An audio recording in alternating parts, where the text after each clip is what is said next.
Mr. Silent Channel. Please don't skip the ads, at paki-like naman, share at subscribe mo na rin, salamat. Kabanata 2501 ang cake sa katapusan ng linggo. Sa isang iglap, ang temperatura sa control room ng Arco ay napakababa. Kahit na ang pagtatanim ni Su Qingzhou ay walang silbi, ang kanyang mga mata ay maaaring mag-freeze ng mga tao. Sa mukha na kasing dalisay at kasing ganda ng isang engkanto, ang pagtitig dito ay nagpang-inag sa ilang babae tulad ni Wu Yeshu at Shi Lanyo. Ang dalawang anak na babae ni Xiao Ziner at Chu Yunyao, na walang kinalaman sa kanilang sarili, ay ibinaba ng mataas at tumingin sa paligid na nagpapanggap.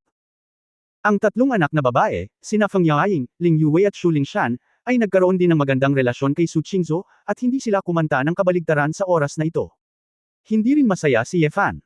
Alam niyang napakalayo na niya at hindi niya magawang maawas sa mga babae. Sa dinami-dami ng mga pinagkakatiwalaan, talagang kontento na siya, at hindi na niya kailangang magulo. Ngunit kung si Feng Qinglan ay may 3 kalakasan at 2 kahinaan, pakiramdam ni Ye Fan na pagsisisihan niya ito sa natitirang bahagi ng kanyang buhay. Hindi siya maaaring magsinungaling sa kanyang sarili, ang mga tao ay hindi maaaring mabuhay muli mula sa mga patay, at ang bagay na ito ay hindi maaaring mag-alinlangan. Asawa. Bagamat hindi ko pa kilala si Creator Feng sa loob ng mahabang panahon, marami na tayong naranasan na magkasama. Mapapagaling mo ang iyong katawan, at mayroon din siyang bahagi ng kredito. Madalas mo na ba siyang nailigtas? Tanong pabalik ni Su Qingzhou. Kumunot ang noo ni Ye Fan, kung gayon, hindi ko kayang panuurin siyang mamatay. Kung tutusin, kakilala niya. Hindi ba nanganganib ang aking ama at ina? Bakit hindi mo bantayan, kailangan mong bantayan si Feng Qinglan. Wala akong masyadong pakialam sa candlelight thing. Ilang beses mo ba kaming gustong saktan? Sinasabi ko sa iyo, ang karakter ni Feng Qinglan ay dapat na hindi masunurin sa sinuman, at siya ay laban sa akin, siya ay hindi ako. Malamig na sabi ni Su Qingzhou. Sa kanya, wala ako.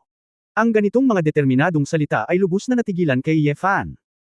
Hindi inaasahan ni Ye Fan na tatanggi si Su Qingzhou ng ganoon kahigpit sa harap ng mga babae. Hindi nakatiis si Nayan Rujiao, Qingzhou, ang asawa mo ay nagpapakita lang ng magandang intensyon. Tutal, ikaw ay mula sa iisang angkan, ikaw lang. Tumahimik ka. Malamig na sinaway ni Su Qingzhou si Nyan Rujiao, pinandilatan si Nyan Rujiao. Si Nayan Rujiao ay banayad at hindi naglakas loob na magsalita ng marami, siya ay umatras ng 2 hakbang ng mahiyain, at tumingin kay Ye Fan nang walang magawa.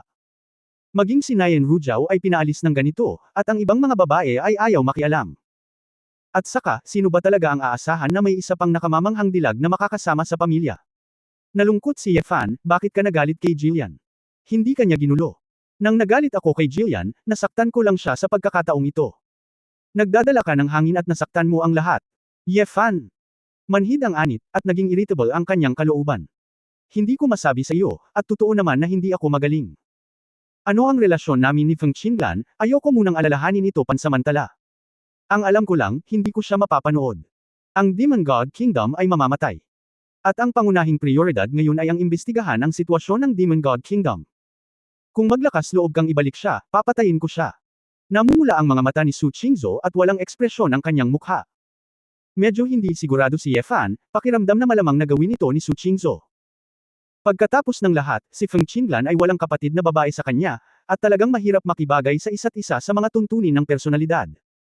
Si Feng Qinglan ay mas matigas pa kaysa kay Chu Yunyao, si Chu Yunyao ay hindi masyadong haharap kay Su Qingzhou dahil siya ay nalubog sa siyentipikong pananaliksik.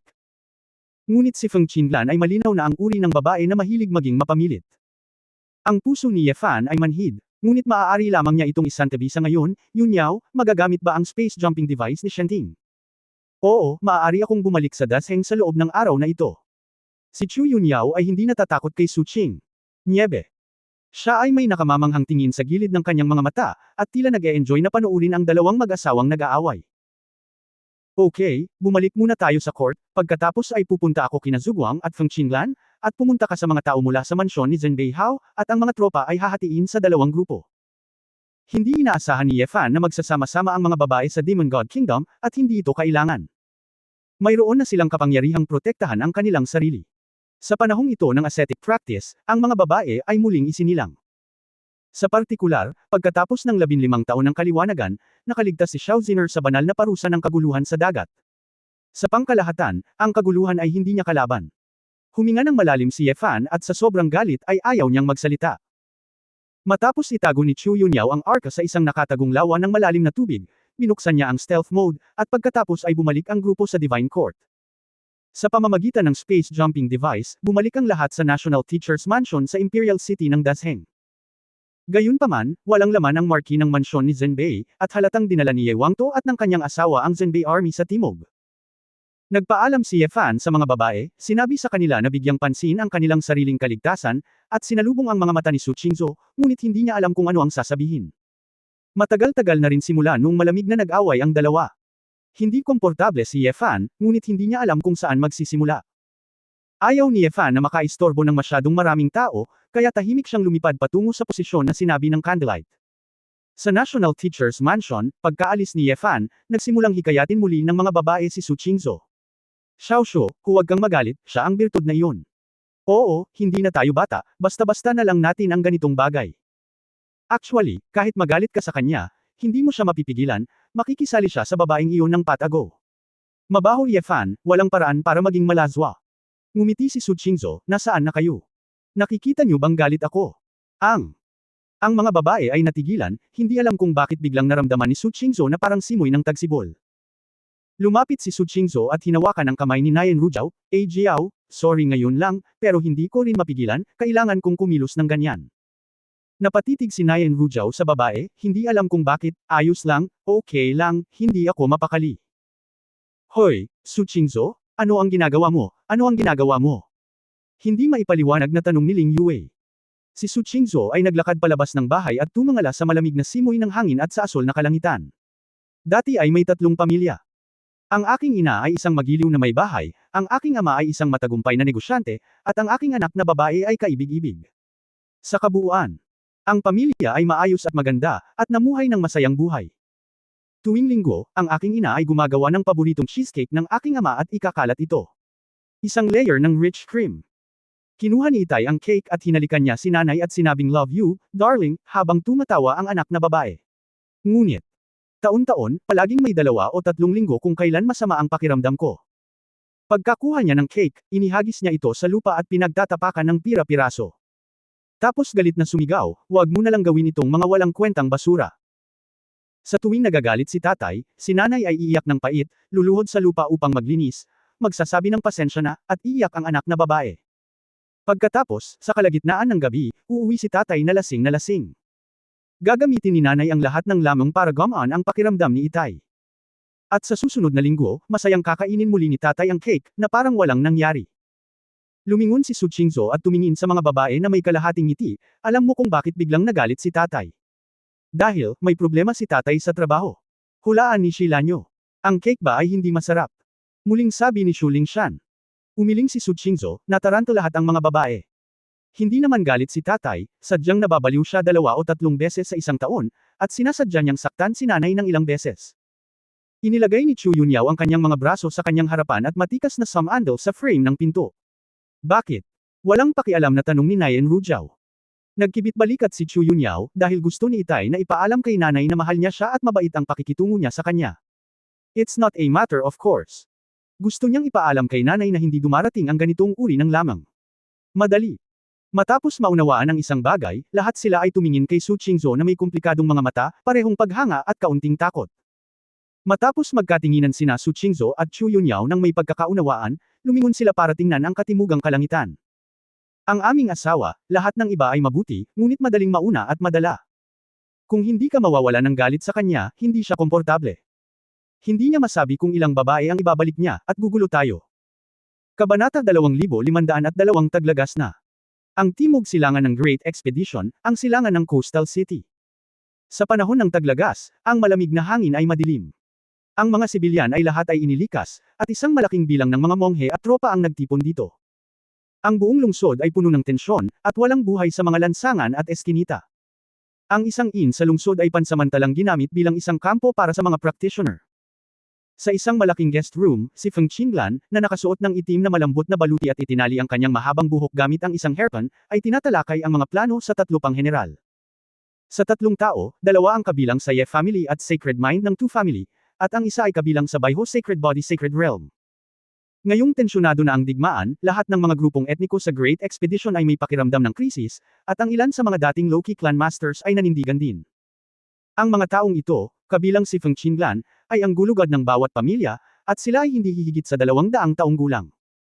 Ngunit kahit na ang hukbo ng Great Expedition ay may mas maraming makapangyarihang tao sa banal na kaharian, nagdurusa pa rin ito ng malaking pagkawala sa harap ng Demon God Kingdom at dumaranas ng matinding pagkalugi. Aalis tayo mamayang gabi. Inimbestigahan na ng mga especially iyan ni Ranye ang daanan ng tubig. Mula rito, ito ang naging lusot ng depensa ng Sea Demon Army at ng Heavenly Demon Army. Pagkatapos, palihim na pumasok sa Demon God Kingdom, susundan natin ang ruta sa mapa at maghihiwalay. Mga aktibidad. Pagkatapos kolektahin ang lahat ng impormasyon, ayon sa orihinal na plano, pumunta sa Yaudo upang makipagkita. Sa oras na iyon, aabalahin ng lahat ang Yaudo. At sasamantalahin ko ang pagkakataong patayin si Wu Yanbo. May opinyon ka ba?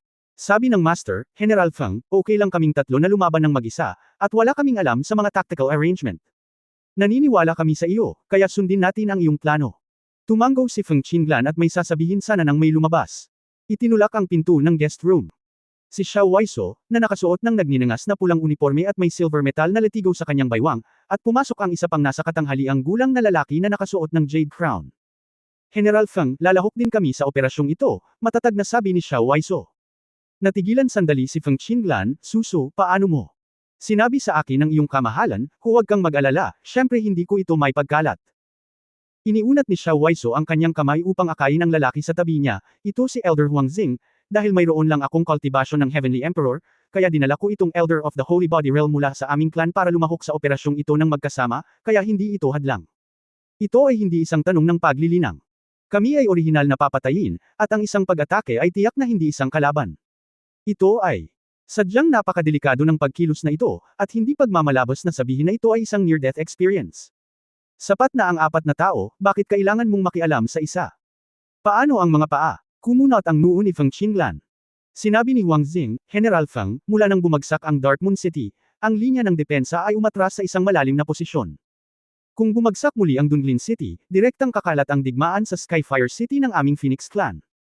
Patayin ang isang iyon. Ang maulap na usok sa gabi na kakalabas lang ay maaaring maging magulo kahit sandali ang mga demonyong Diyos. Magkakaroon tayo ng panahon para pakilusan ang mas maraming powerhouses, at ipatawag pa ang mga ninuno para bumalik.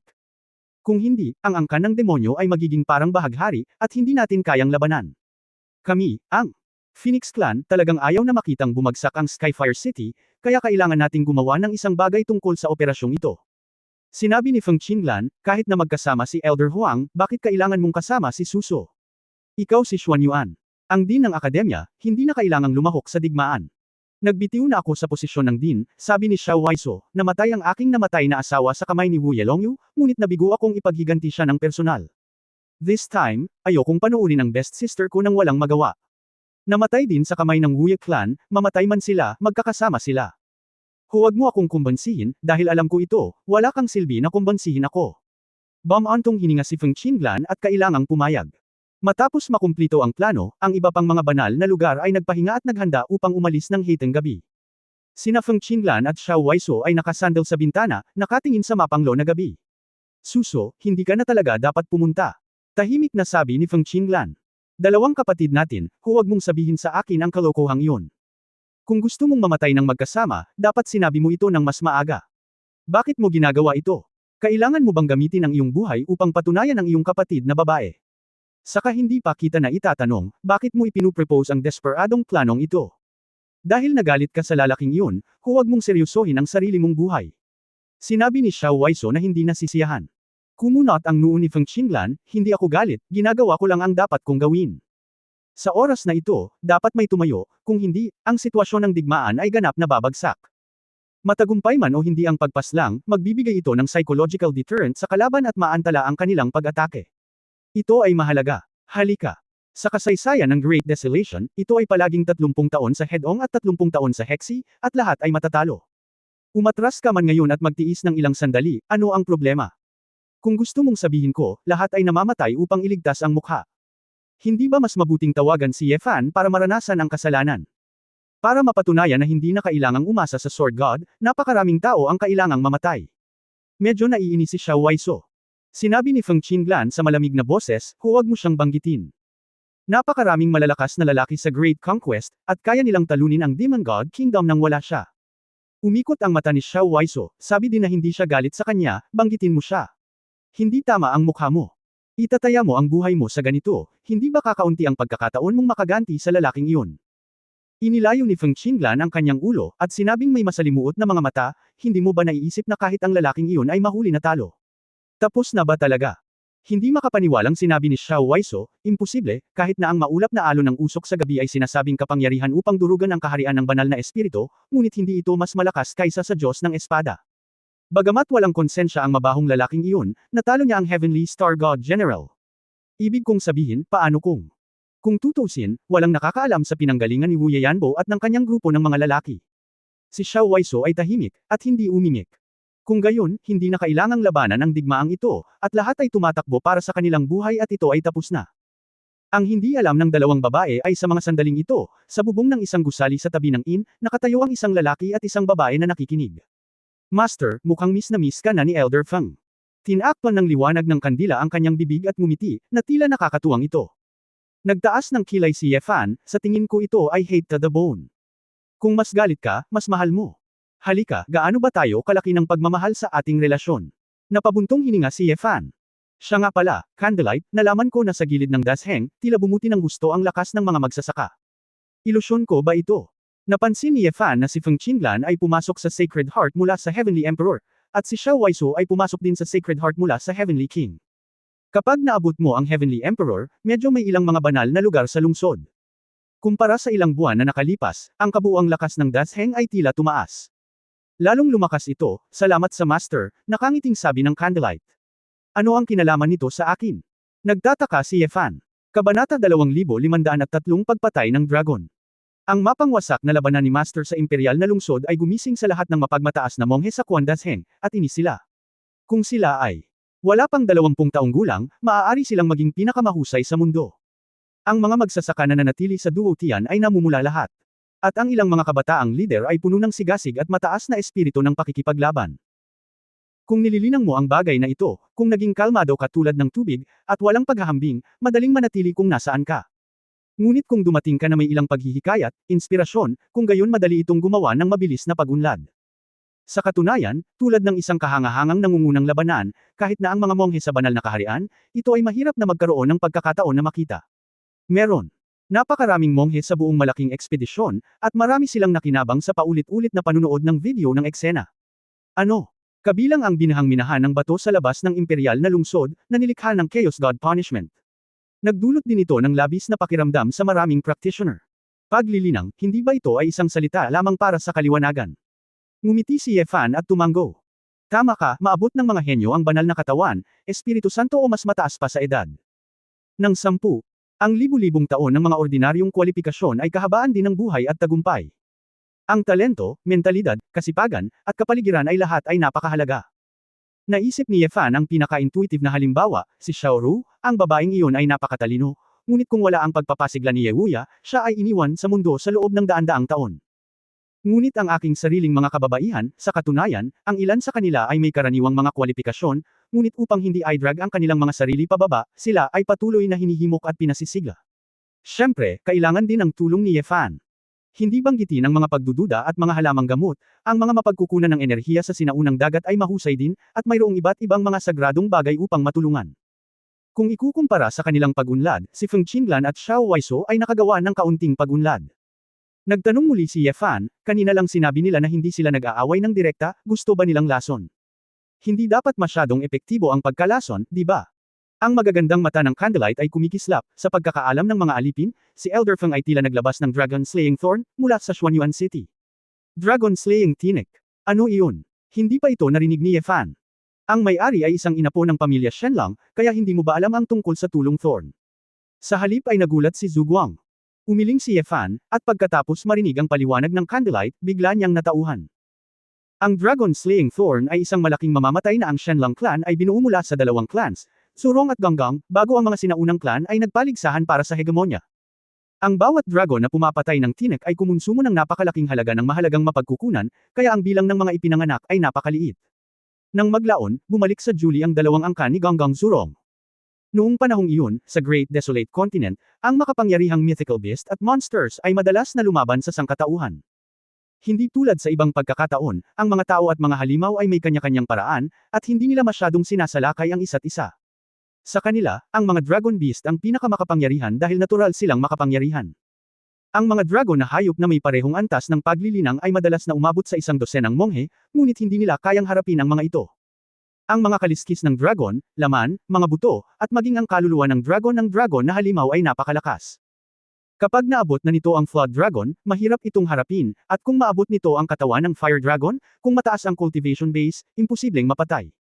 Pinilit din ito ang pamilyang Shenlong na magkaroon ng plano na lumikha ng isang tinak na pumapatay ng dragon. Gamit ang prinsipyo ng dragon burning at cremation sa dragon slaying technique, ang enerhiya ay agad na itinuturok sa Dragon Beast, at ang Dragon Beast ay pinasabog. Sinasabing kung ang isang dragon na pumapatay ng tinak ay tumama sa target, maaari itong agad na pumatay ng isang apoy na dragon at direktang sirain ang apoy na dragon. Akala ko naubos na ng pamilyang Shenlong ang dragon slaying thorns, pero sa pagkakataong ito, mukhang may maliit na stock. Ang mga Fire Dragon ay natatakot pa rin, gaano man kalakas ang Foggy Night Smoke Wave, ang katawan nito ay hindi kasing ganda ng mga Fire Dragon. Kung talagang tinamaan siya ng Dragon Slaying Thorn, hindi mamamatay ang malabo na alon ng usok sa gabi at ang mahinang banal na espiritu lamang ang mananatili. Kahit sa loob ng angkan ng demonyo, may sasamantalahin ang pagkakataon na patayin siya, sabi ni Zhuguang. Madaling sabihin, dapat itong maging hit, ang bloodline ng Qingqiu ay pinakamagaling sa pag-iwas, at bakit kailangan itong maging malinaw. Nadama ni Ye Fan na imposibleng magtagumpay sa lahat.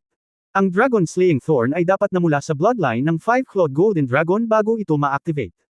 Kasama ang rekomendasyon sa sarili ni Elder Feng at ang kakayahang mamuno, natural na kailangan kong gawin ang aking bahagi. Napabuntong hininga ang liwanag ng kandila. Ang babaeng ito, bagay talaga sa ugali niya. Napangiti si Ye Fan at umiling. Master, ano ang susunod kong gagawin? Diretsyong pigilan sila. Gusto mo bang akayin ng katulong si Elder Feng palabas, pagkatapos ay patumbahin siya, at pagkatapos ay magagawa ng Master? Nagmamadaling iniunat ni Ye Fan ang kanyang kamay, tumigil ka, huwag kang magsalita, ano ang iniisip mo? Napagtanto ni Zhuguang na medyo nasasabik siya, at nagmamadaling ibinaba ang kanyang ulo at sinabing, Master, pakibigay. Sa akin ang mga tagubilin. Anyway, balak kong makita kung ano ang pinanggalingan ng grupong Yanbo sa Foggy Night. Kung ano ang nangyayari sa Demon God Kingdom, mas maginhawa para sa akin na maglakbay ng personal, sabi ni Ye Fan. Bakit hindi muna pinigilan ng Master si Elder Feng? Nataranta ang candlelight. Walang magawang sinabi ni Ye Fan, sa tingin mo ba sa kanyang init ng ulo, makukumbensi ko siya. Pinakagusto ni Feng Qinglan na makaharap. Sinabi ko sa kanya na huwag pumunta sa oras na ito. Baka isipin niya na mababa ang tingin ko sa kanya. Sa oras na iyon, ang kanyang pagpapahalaga sa sarili ay masyadong malakas, ngunit ito ay madaling gawin sa kanya na maging mas sukdulan. Kaya, ang Master ay gustong lumapit sa isang bayani sa isang kritikal na sandali upang iligtas ang kagandahan at makuha ang puso ng nakatatandang Feng. Ang mga mata ng kandila ay kumislap sa liwanag ng bituin. Guro, kumusta ka? Ang mga alipin ay gustong-gusto ito. Hindi alam ni Ye Fan kung tatawa o iiyak. Hindi niya akalain.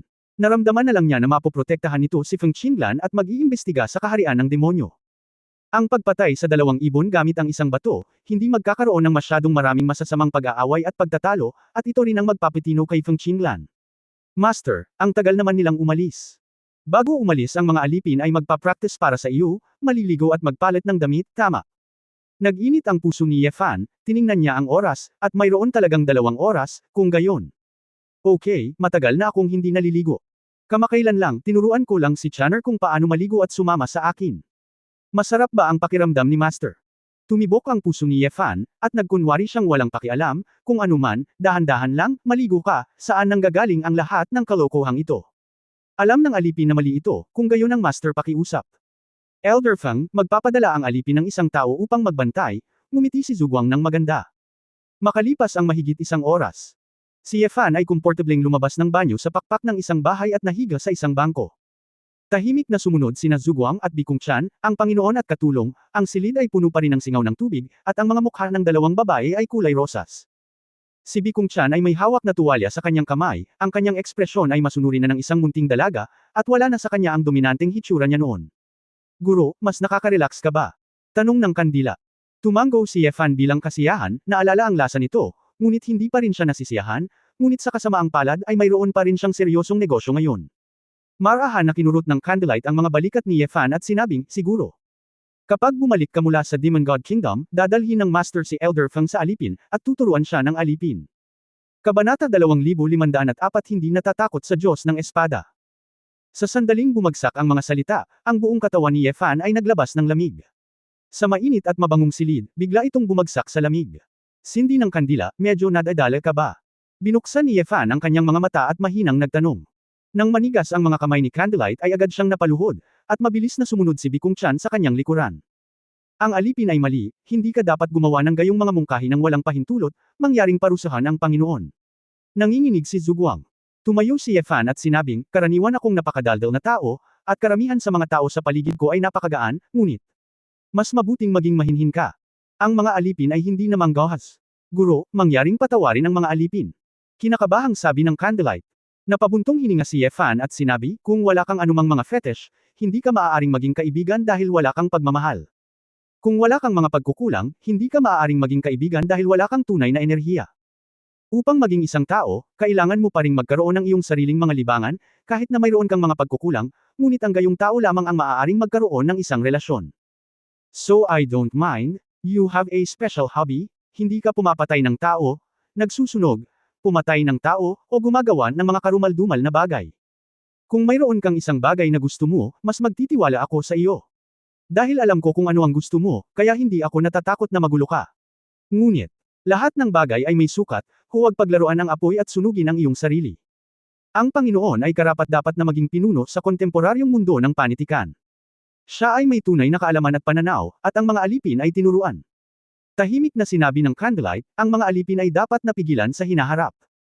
Medyo mataas ang puso ni Yefan, bagamat tinawag siya ng mga babae sa pamilya na magnanakaw sa panitikan, ngunit sa labas, ang pagpapakita ng iyong kaalaman ay kasiya siya pa rin. Ang liwanag ng kandila, ang babaeng ito, ay ginagawa siyang pinakakomportable, iyon ay, sa harap ng Candlelight, makakakuha siya ng isang malakas na pakiramdam ng kasiyahan mula sa isang lalaki. The best thing is that Candlelight itself is enjoying it, and he wishes to slap her sometimes and pasaway, otherwise it will be itchy. Okay, malapit na ang oras, hindi mo na kailangang sundin ang Demon God Kingdom. Oo, paalisan mo na si Master. Lumabas si Yefan sa pinto at nawala sa gabi sa isang iglap. Hindi nagtagal, sina Feng Qinglan, Xiao Waisu at iba pang 6 na tao, na sinamantala ang gabi, ay nagtungo din sa Demon God Kingdom. Bagamat sinasabing mahirap itong matagpuan sa malawak na dagat, lalo na pagkatapos lumipad sa matataas na lugar. Gayunpaman, ang angkan ng demonyo ay may malaking bilang ng mga sea monster at celestial monsters, na may talento at malakas na kakayahan sa pagdama. Kung hindi ka sinasadyang matuklasan ng nagpapatrulyang angkan ng demonyo, mapapalibutan ka kaagad. Sa malawak na dagat, imposibleng makaalis sa pagkubkob ng mga halimaw na ito sa dagat at mga halimaw na makalangit. Sa makatuwid, si Feng Qinglan at ang kanyang partido, pagkatapos ng malinaw na pagsisiyasat, sundin ang itinatag na ruta at maingat na lumipad. Ang bilis ni Yefan ay mas mabilis kaysa sa grupong ito ng mga tao, kaya napakadaling panatilihin ang isang tiyak na distansya at sundan mula sa malayo. Sa kasalukuyang lakas ni Yefan, at gamit ang Hidden Dragon Art, ang mga taong ito ay ganap na walang kamalayan sa kanyang pag-iral. Nakita ni Yefan ang mapa. Kung siya ay lumipad ng mag-isa, siya ay dumating sa kalahating araw, ngunit ang bilis ng grupong ito ng mga tao ay tinatayang aabot ng 3 o 4 na araw. Pero wala siyang pakialam. Nagkataon na palihim niyang iniimbestigahan ang sitwasyon ng mga tropang ito sa Demon God Kingdom sa daan. Sa daan, natuklasan niya ang ilang mga sagradong angkan ng demonyo. Medyo naguluhan si Yefan. Hindi kaya nakapasok ang kanyang impluensya sa kaharian ng demonyo. Maging ang Demon God Kingdom ay may malaking grupo ng mga banal na kaharian. Sabay-sabay. Ang mahalagang Garrison City sa timog silangan ng Great Expedition, Shaoyun City. Ang mga labi ng orihinal na Darkmoon City ay umatras dito. Ang mga tauhan na pinakilos mula sa ibang mga lugar ay nakaistasyon din dito, handang harapin ang susunod na pag-ikot ng digmaan na maaaring sumiklab anumang oras. Ang Zhenbei Army, bilang kinatawan ng Shenlong Clan at ang Temporary Commander's Mansion, ay nanatili din sa lungsod. Dahil sa impluensya ng Sword God, nakatanggap ang Zhenbei Army ng higit na suporta mula sa angkan ni Shenlong, at maraming master ang sumali, na naging pangunahing puwersa sa ibaba ng mga master ng Holy Land. Sa likod bahay ng mansyon, nandoon ang lahat ng kapamilya, ngunit walang pumapasok na tagalabas. Matapos humiwalay si Su Qingzhou at iba pang kababaihan kay Yefan, natagpuan nila ang lugar na ito at tahimik na nakipagkita sa pamilya ni Ye Wangto. Upang maiwasan ang hindi kinakailangang libangan, ang mga kababaihan ay pinananatiling mababang profile. Hindi lamang nila itinago ang kanilang paglilinang, ngunit sila rin ay nanatili sa ring space sa halos lahat ng oras pagkatapos ng pulong. Gayunpaman, masaya pa rin si Ye Wangto at ang kanyang asawa nang bigla nilang makita ang isang grupo ng mga manugang na babae na bumalik. Araw-araw, bukod kay Su Qingzhou, ang mga babae ay lumabas din ng sunod-sunod, sinasamahan sina Ji Soxan, Ye Wanqing, at iba pa. Upang mag-usap, at tingnan ang sitwasyon sa labas. Sa isang eleganteng sala, gumamit si Ning Zimo ng isang pares ng Katanji tanging set ng tsaa para magtimpla ng isang kaldero ng herbal tea, at eleganteng ibinuhos ito sa mga tea bowl ni Ye Wangto at Ji Sokson. Ama, ina, may lasa ka. Ito ang bagong piniling spirit tea mula sa Valley of Thousand Flowers ngayong taon. Ito ay nagpapalusog sa chi at nagpapakalma sa isip, at mayroong 13 uri ng nagbabagong halimuyak. Nakangiting kinuha ni Ye Wangto at ng kanyang asawa ang tasa ng tsaa, humigop ng 2 higop, at puno ng papuri. Ang sarap talaga, ang paraan ng paggawa ng tsaa ay nakalulugod din sa mata. Sister Ning, gusto ko rin, udyok ni Ye Wanqing. Hinger, huwag mong kunin, dapat uminom muna ang pangalawang kapatid. Inabot muna ni Ye Hang ang tasa. Nagpout si Ye Wanqing, wala ang panganay na kapatid, ang pangalawang kapatid, binubuli mo ako. Paano ka, tapos uminom ka muna, hindi ba isang tasa ka lang ng tsaa, para sa pagpapaalis ng panganay na kapatid? Sandaling hindi nakaimik si Ye Hang. Ngumiti si Ning Zimo at sinabing, huwag kang mag-alala, maghintay ka, marami pa namang tsaa. Tumingin si Ji Sokson sa pares ng mga bata at walang magawang umiling, maliit talaga itong bata, hayaan mo ang iyong hipag na makakita ng biro. Nagtanong si Ye Wangto, Fanner, mayroon ka bang balita? Si Su Qingzhou, na nakaupo sa gilid, ay nagsabi, ang aking asawa ay dapat na pumunta sa Demon God Kingdom, at walang kontak doon, kaya huwag mag-alala tungkol sa iyong mga magulang, tiyak na siya ay ligtas at malusog. Hoy! Hindi ko alam kung ano ang nangyari sa Demon God Kingdom. Ang pinagmula ng maulap na usok sa gabi na biglang lumabas ay hindi alam. Siya ay nag-iisa. Kung siya ay masyadong malalim, palaging may panganib, sabi ni Ye Huang. Princess sister-in-law, papatayin ba ng panganay na kapatid si Wu Yeyanbo? Gusto niyang wakasan ang digmaang ito. Umaasang tanong ni Ye Hang. Bahagyang ngumiti si Su Qingzhou, hindi iyon malinaw. Ang pangunahing dahilan ng pagbisita ng asawa ko sa pagkakataong ito ay para mag-imbestiga. Napabuntong hininga si Ye Wangto, ang pagpatay kay Fog Yeyanbo ay pansamantalang naantala lamang ang digmaan at hindi malulutas ang pangunahing problema. Ang kaharian ng Demon God ay lumalaban sa dakilang ekspedisyon, pangunahin upang makipagkumpetensya para sa ilang mga supply, at aalis sila kung sasamantalahin nila ito. This time naging mabangis na. Hindi pangkaraniwan, hindi natatakot sa sakripisyo, dapat na mayroong kanilang mga dahilan, at mahirap tapusin ang digmaang ito nang walang pagtatangi. Nakikita ko, ang Emperor Suwang na iyon ay masyadong nakaligtas sa mukha, kaya masunerang ibinibigay ang trono sa ating anak, gaano kalakas ang loob ng demonyong kaharian na iyon na lumaban halika rito. Hindi nasisiyahang sinabi ni Jisoo, hindi na kailangang patayin ang napakaraming tao ng walang kabuluhan. Sina Ning Zimo, Feng Yaoying at ang iba pang mga babaeng nakaupo sa tabi nila ay hindi napigil ang matawa, ito ay talagang prangka. Madam, hindi mo masasabi ito, ang kanyang kamahalan Suwang ay isang mabuting emperador, nakasimangot si Ye Wangto. Mali ba ako? Kahit na siya ay isang mabuting emperador, hindi siya sapat na malakas, naisip ni Jisoo.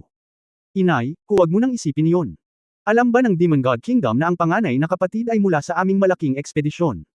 Dahil ang Demon God Kingdom ay nang ahas na lumaban, isinaalang-alang ko ang kuya. Naglakas loob akong lumaban dahil hindi ako natatakot sa Sword God. Uminom si Ye Wanqing sa seremonya ng tsaa. Ang mga batang babae ay lumaki at nakikita ng lubusan ang problema, tumanggaw si Ye Wangto at ngumiti. Namula si Ye Wanqing at inilabas ang kanyang dila, medyo masaya. Itong mga angka ng demonyo, iyon ang layunin ng espada sa antas ng emperador na hindi mo pa nakita ang iyong panganay na kapatid. Kung hindi, natakot ka sana. Pagmamalaki ni Ji Sokson. Tama ang biyenan, hindi lang nila kilala ang isa't isa, sumunod si Su Qingzhou. Tuwang-tuwa si Ji Sokson, ang manugang pa rin ng prinsesa ko ang may insight. Ganon talaga. Habang puno ng saya ang silid, tumunog ang cellphone ni Ye Wangto sa mesa. Alam ni Ye Wangto na ito ay military affairs, kaya mabilis niyang sinagot ang telepono. Ano? Hindi nagtagal, nagbago ang ekspresyon ni Ye Wangto, paano ito posible? Kabanata 2505 Sneak In. Anong nangyari? Nag-aalalang tanong ni Jisoo. Ibinaba ni Ye Wangto ang telepono at same time na sinabi, Imperial City. Ay nawala. Si Su Qingzhou at ang iba pang mga babae ay may narinig talaga, at ang kanilang mga mukha ay puno ng pagtataka sa sandaling ito. Paano babagsak ang imperial na lungsod? Sinaksak ni Savage ang isang kutsilyo sa likod. Kakaiba ang naramdaman ni Jisoo. Umiling si Ye Wangto, hindi ko alam kung saan lumabas ang isang grupo ng mga masters mula sa Demon God Kingdom, na parang lumabas sila sa hangin. Wala pang 10 tao ang direktang pumasok sa palasyo, bonihag ang kanyang kamahalan Suwang, at pinatay ang isang grupo ng mga master sa palasyo. Maliban sa kanyang kamahalan, lahat ng nasa banal na kaharian ay pinatay. Naaresto ang kanyang kamahalan Suwang. Nagulat na sabi ni Ye Hang, bukod kay kuya, may iba pang tao na makakatalo sa kanya. Siya ay isang malamig na araw sa Holy Spirit Realm. Sumimangot si Ye Wangto, malabo pa rin ang sitwasyon, ang alam ko lang ay malamang na ganito. Nasa ilalim na tayo ngayon ng kaaway, at nahuli muli ang kanyang kamahalan. Kailangan muna nating patatagin ang militar at magkaroon ng pangmatagalang pananaw. Oops! Bakit hindi mock contact si Fanner? Malaking bagay ito. Hindi makaupo si Ji Soxon at naglakad pabalik-balik. Ang magagandang mata ni Su Qingzhou ay kumikislap, at sinabing, Ama, Ina, anuman ang mangyari, ang iyong kaligtasan ang pinakamahalagang bagay. Bago bumalik ang iyong asawa, huwag kang magmadali. Hindi naman sasakam sa buhay ang aming manugang, ang aming mga kamag-anak ay nahuli ng kaharian ng demonyo. Magiging drag sa asawa. Tumango si Ye Wangto at ang kanyang asawa, napakatotoo ng sinabi ng prinsesa, hindi ko naisip ito. Kuya, kailan ka babalik? Wala na si Ye Wanqing sa mood na uminom ng tsaa, at balisang tumingin sa kulay abong kalangitan sa labas ng bintana. Malayo sa kabilang panig ng langit. Matapos ang mahigit 3 araw na paglipad, sa wakas ay sinundan ni Ye Fan ang mabagal na grupo ng mga tao papunta sa teritoryo ng Demon God Kingdom. Noong una ay inakala ni Ye Fan na ang Demon God Kingdom ay puno ng mga demonyo at halimaw, ngunit hindi niya inaasahan na karamihan sa mga taong nakita niya sa lungsod ay mga humanoids. Siyempre, mayroon ding ilang halimaw na katulad ng mga halimaw sa dagat at mermen, na may halatang katangian ng lahi. Hindi lahat ng demonyong Diyos ay nasa kaharian ng demonyo. Marami ring lahi ng tao ang naninirahan dito, ngunit napakababa ng kanilang relatibong katayuan. Pagkatapos ng lahat, ang malakas na lahi ng tao ay hindi mananatili sa bansa ng demonyong Diyos. Dito, pinagsama-sama ang iba't ibang uri ng mga gusali at karera na may iba't ibang hitsura. Marahil ito ay dahil ang apoy ng digmaan ay hindi kumalat sa teritoryo ng Demon God Kingdom, kaya pagkalapag, hindi niya naramdaman ang malakas na kapaligiran ng digmaan. Ang ilang maliliit na bayan sa tabi ng baybayin, hanggang sa loob, ay napakatahimik. Ang mga sibilyan ng iba't ibang tribe ang halimaw, bagamat sila ay namumuhay ng medyo simple, maaari pa rin silang mamuhay at magtrabaho ng mapayapa at kontento. Sa sandaling dumating sila sa Demon God Kingdom, nagsimulang maghiwalay si Feng Qinglan at ang iba pa, na palihim na pumasok sa mga demonyo mula sa iba't ibang direksyon. Nagpunta sina Feng Qinglan at Xiao Waiso. Matapos magtagpo ang dalawang babae sa kanilang cultivation, isinuot nila ang mahabang makulay na damit na may itim na background na natatangi sa Demon God Kingdom, at isinuot ang Yaozu accessories na inihanda kanina. Ang dalawang babae ay mga nangungunang kagandahan, kaya't sila ay sadyang nagbalat kayo, at nagpinta ng kanilang sarili sa isang kutis ng trigo na nakalantad sa hangin at ng araw, at pagkatapos ay pininturahan ang kanilang mga mukha ng mga pattern na iguguhit ng mga kababaihan sa kaharian ng demonyo. Sa ganitong paraan, ang dalawang babae ay halos katulad ng mababang antas ng mga babaeng tao sa Demon God Kingdom, at hindi sila nakakaakit ng pansin. Hindi nagmadali sina Feng at Xiao Erf para imbestigahan ang ilang impormasyon tungkol sa Demon God Kingdom. Bagamat maraming wika sa Demon God Kingdom, karamihan sa mga karaniwang wika ay interoperable sa Dazheng. Pagkatapos ng lahat, marami sa mga lahi ng demonyo dito ay lumipat mula sa Great Desolate Continent. Walang hadlang sa wika, at mas madaling magtanong tungkol sa impormasyon. Mula sa fishing village sa tabi ng dagat, nagnakaw si Ye Fan ng ilang mga lokal na damit mula sa Demon God Kingdom at isinuot ang mga ito para sa kanyang sarili, at sinundan ang dalawang babae hanggang sa lahat. Si Feng Qinglan ay medyo hindi mahusay sa pakikipag-usap sa mga estranghero, ngunit si Xiao Waiso ay katangi tangi. Sa tuwing madadaanan niya ang isang lugar na maraming tao, nagpapanggap si Xiao Waiso bilang isang karaniwang babaeng magsasaka na nakiisa sa saya. Bagaman mayroong ilang mga nadagdag, medyo nagsasalita, walang sapat na impormasyon. Makalipas ang 2 araw, muling pumasok ang dalawa sa isang malaking lungsod. Suso, sa palagay ko mahirap malaman ang ilang kapaki-pakinabang na impormasyon sa pamamagitan ng pagtatanong ng tanong na ito. Ang mga taong ito, hindi nila alam kung nasaan ang mga demonyo. Paano mo malalaman ang pinagmulan ng malalakas na lalaki na biglang lumitaw sa kaharian ng demonyo? Bulong ni Feng Qinglan habang naglalakad. Kung gayon, ano ang dapat nating gawin? Hahanapin ba natin ang mga maharlikang iyon sa lungsod? Hindi ba malalantad iyon? Tanong ni Xiao Waiso. Nag-aalala si Feng Qinglan sa kanyang sarili, nang biglang sumulpot ang isang grupo ng mga sundalo mula sa angkan ng demonyo sa harapan, na may hawak na matalim na talim na hugis alon na may malamig na liwanag, at pinatigil silang dalawa. Kayong dalawa, sumama ka sa amin. Isang sundalo na pinamumunuan ng pinuno ang mabangis na iwinagayway ang kanyang kutsilyo. Natural, ang dalawang anak na babae ni Feng Qinglan ay hindi nang ahas na gumawa ng kahit ano ng basta-basta, ngunit may dala silang dragon-slaying thorns, at ang kanilang kinaroroonan ay hindi may hayag. Master, hindi mo alam kung ano ang ginawa naming mali. Si Xiao Waiso ay nagpakita ng takot na ekspresyon. Anong kalokohan? Gusto kang makita ng anak natin na si Xing Yu, dalawang babaeng puta. Kung hindi ka aalis, huwag mo akong sisihin sa paghihintay. Napanganga ang team leader. Young Master Xing Yu. Nagpakita ng pagdududa si Feng Qinglan. Ang pinuno ng tropa ay magalang na lumipat sa likuran, at ang ikalawang palapag ng isang restoran ay sumaludo. Nakita ko na may isang lalaki na may mahabang kayumanggi na buhok at may bigot sa napakagandang damit, na hinahaplos ang kanyang balbas at may hawak na baso ng alak sa isang kamay. Itong tiyuhin, sino si Mr. Xing Yu? Tanong ni Xiao Waiso sa mahinang boses. Parang galing sa kanayunan, hindi ka ba marunong magbasa? Hindi mo alam kung saang lungsod nasa ilalim ng jurisdiction ng lungsod ang pinasok mo. Lumingon sina Feng Qinglan at Xiao Waiso, nalaman lamang na may nakasulat na, Bayani City, sa tuktok ng lungsod. Hay! Tama! Ang anak natin na si Xing Yu ay ang direktang bloodline ng Xe clan. Karangalan mo na makita kanya. Bilasan mo kami. Nagkatinginan ang dalawang babae, medyo nag-aalangan. Ang Hai clan ay isa rin sa mga clan na napunta sa Demon God Kingdom. Bagamat hindi ito maihahambing sa Shenlong at Phoenix, itinuturing pa rin itong isang middle-level clan. Sa Demon God Kingdom, dapat itong ituring bilang Gulu God. Kung itong si Xing Yu ay miyembro ng Fierce Clan na namuno sa lungsod na ito, baka may malalaman siya mula sa kanyang bibig. Tiyak na hindi posible para sa kalye na lumaban ng ganito. Pagkatapos ng maikling eye contact, pareho silang nagkunwaring mahiyain at natatakot. Oo. Ang dalawang babae na namuno sa hukbo ay hindi nang ahas na lumaban. Pamilyar silang lahat sa trabahong manghuli ng mga dumaraan na babae para sa kasiyahan ng kanilang amo. Nang pumasok ang dalawang babae sa restaurant, hindi na makapaghintay si Xing Yu na kumaway. Halika dito. Lumapit ng kaunti. Ang dalawang babae ang lumapit ng ilang hakbang. Bagamat gusto nilang makaakyat at patayin ang hamak na lalaking ito na may mataas na antas ng paglilinang, nagpigil pa rin sila. Oy, bagaman medyo mas maitim ang balat, ang figure na ito ay talagang sapat na. Tumayo si Xing Yu at umikot sa dalawang babae, sabay hawak sa kanyang baba. Nakapanganak ka na ba? Ibinaba ni Feng Qinglan ang kanyang ulo, habang si Xiao Waiso ay pilit na ngumiti, bumalik kay Master Xing, ang babae ay may 4 na anak, at ang aking kapatid na babae ay may 5 anak. Ako. Naisip na pagkatapos sabihin ito, ang taong ito ang interes ng pulong ay bahagyang nabawasan, ngunit sa hindi inaasahang pagkakataon, nagningning ang mga mata ni Xing Yu. Napakaraming ipinanganak. Haha, mabuti, mabuti.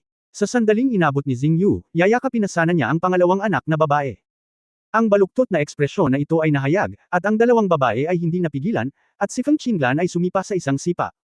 Kabanata 2506 na mainit ang puso.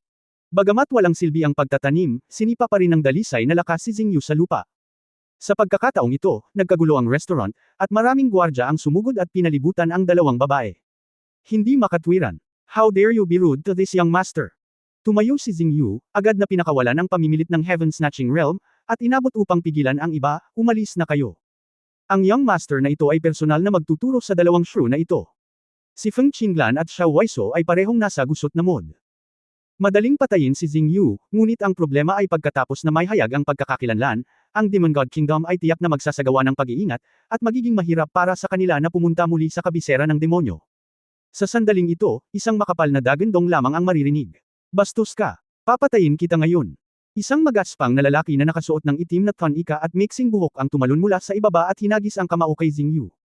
Ang lalaking iyon na nakaitim na nakadamit ay isa ring world-class na cultivation base, napakalakas kaya binugbog niya si Xing Yu sa lupa. Mga assassin. May mga assassin. Isang grupo ng mga gwardya mula sa Fierce Clan ang nagsimulang kabkuban ang lalaki. Nagtataka sina Feng Qinglan at Xiao Waiso sa hindi pamilyar na lalaki, bagamat hindi nila alam kung ano ang nangyayari, ngunit binigyan ng pagkakataon, syempre nauna silang nadulas. Tumalon ang dalawang babae palabas ng restaurant at mabilis na tumakbo palayo. Tumalikod si Feng Qinglan at sinulyapan ang restaurant kung saan nagkaroon na ng malaking away, kaguluhan. Lanlan, wag mo nang tingnan. Importante mauna. Kumunat ang noo ni Feng Qinglan at mabilis na bumilis. Ang lalaking biglang pumasok sa restaurant ay si Ye Fan na naging isang walang ingat na lalaki.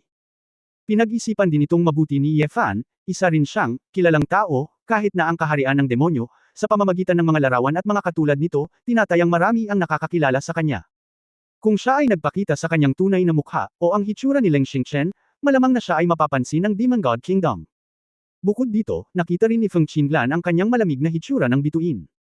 Kaya para hindi magdulot ng maraming kaguluhan, binago lang ni Ye Fan ang magaspang na mukha ng isang dumaraan, at nagbago ang kanyang boses. Maaaring itago ng isang tao ang katotohanan na ang Diyos ng Espada ay pumasok sa kaharian ng Demon God, upang hindi hayaang mag-ingat ng maaga ang mga taong matapat. Pangalawa, ang mayabang na babaeng ito ay hindi magkakasalungat sa psikolohikal sa pamamagitan ng pagtulong kay Feng Qinglan sa tabi niya. Kung hindi, kapag gusto niyang iligtas siya, kailangan pa niyang lumaban at tumanggi na makipagtulungan, pagkatapos ay magiging mahirap. Nang tumakas sina Feng Qinglan at Xiao Waiso, hindi na nagpapigil si Ye Fan. Tatlong tumama sa 5 at 2, at binugbog ang lahat ng gwardya sa restaurant hanggang sa umiyak at sumisigaw, hindi ito labanan. Si Xing Yu ay napahiya sa publiko at nagngangalit ang kanyang mga ngipin sa galit, ikaw bastard. Sino ka? Nagsalita si Yefan sa katutubong accent ng kaharian ng demonyo, magnanakaw ng aso. Sinaktan mo ang aking ginang. Gusto kong ipaghiganti ang aking ginang. Nang marinig ito ni Xingyu at ng mga tao sa paligid niya, agad nilang naintindihan. Mas marami ang babaeng inuusig ni Xingyu, at normal na magkaroon ng mga kaaway. Kaya lang, hindi pa ako nakatagpo ng gayong matapang na tao na pumasok sa lungsod sa sikat ng araw at nagsimulang gawin ito, kaya hindi ako natatakot na hinahanap ng buong bansa. Gumawa si Yefan ng magandang dahilan at ipinakita ang kanyang sarili bilang isang lokal na kaaway ng kaharian ng demonyo. Sa ganitong paraan, may dahilan at ebidensya, at hindi ako natatakot na gusto nilang pumunta sa ibang lugar. Magdusa hanggang kamatayan. Nagpakita si Yefan ng walang ingat na anyo, hinigpitan ang True Yuan sa kanyang kamay, at hinampas ang isang malakas na Vajra Palm. Itinulak ni King Kong ang bundok. Si Xingyu ay hindi pa nakakita ng ganoong katapang na pamamaraan ng palad. Sa sandaling hinawakan ito ni Fang, naramdaman niyang hindi tama ang kapangyarihan mula sa kanyang kamay. Kaagad pagkatapos, pinalo ni Yefan ang braso ni Xingyu, binasag ang patong-patong ng mga bali. Bang! Ang palad ni Yefan ay direktang binasag ang buong dibdib ni Xingyu, at ang marahas na tunay na diwa ay durog sa buong primordial na espiritu ni Xingyu. Young Master Fierce City, hindi ko pinangarap na mamatay ako ng ganito on the spot. Pagkatapos pumatay ng mga tao, tumalikod si Yefan at lumipad palayo ng walang sinasabi. Hindi siya nag-alala sa paghabol sa kanya ng mga Panginoon sa lungsod. Kung hahabulin siya at pumunta sa ligaw, papawiin na lang niya ito. Sa pagkakataong ito, naisip din ito ni Yefan. Kung si Xingyu ay isang malakas na tao sa banal na kaharian, maaaring hindi ito madali. Buti na lang at nasa realm of the sky lang siya. Pagkatapos ng 200 taon ng paglilinang sa Sword God Ring, itinaas ni Yefan ang kaharian ng panloob na lakas sa kaharian ng nakasisilaw sa kalangitan. Yefan's Duotian, ngunit daan-daang espiritong Duotian, kahit na hindi niya kailangan ng sword intent o disintegration, ang ordinaryong Sacred Heart na kaharian ay hindi niya magiging kalaban. Kaya naman, madaling makitungo si Yefan kay Xingyu nang hindi man lang inihayag ang kapangyarihan ng dugo. Gumamit ng sinaunang martial arts upang malutas ang labanan, kahit na naruroon si Feng Qinglan, hindi siya makikita. Pagkatapos maglakad-lakad at siguraduhing walang sumusunod, naglibot si Yefan at natagpuan ang dalawang batang babae na si Feng Qinglan na tumakbo na palabas ng lungsod. Ang dalawang babae ay napakaingat sa sandaling ito, gustong umalis sa hangganan ng Zayecheng sa lalong madaling panahon. Ngunit nag-aalala ako na ang cultivation base ay malantad, kaya ang bilis ay hindi mabilis.